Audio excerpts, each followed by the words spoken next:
book that I read many, many years ago called Unrestricted Warfare. And I'm sure you're familiar with that book. Mm-hmm.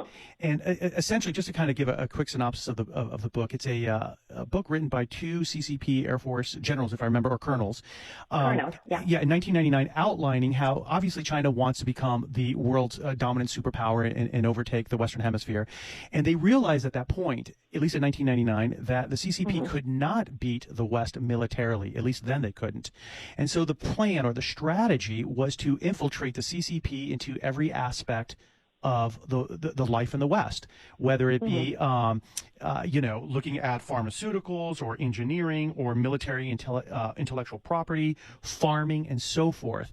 And I think it's really important for the listeners to understand just kind of the strategy of the CCP. At least in 1999, they knew that the U.S. and the CCP militarily, the U.S. was far superior. But over time, with the CCP getting a lot of more knowledge regarding military infrastructure and so forth, it looks like they're giving the West a run for their money with military engineering and so forth. Would you agree with that, Ava? You actually raised a good point. That unrestricted warfare outlined the CCP's strategy so well, because I remember in Chapter 7, they talk about, they explain what is unrestricted. They talk about they transcend all the boundaries. There's no conventional wisdom about how a war should be carried out. Okay, Correct. so they think you need to think beyond that. So that is actually speak loudly to what all those tactics that you saw them deployed against the United States, because it's all sector.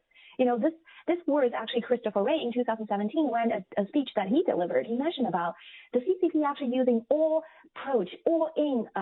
sector approach to carry out this unrestricted warfare. And the same thing was echoed by a number of days ago from the UK intelligence report saying the same thing. They say the CCP is using the whole of the state, unquote, approach.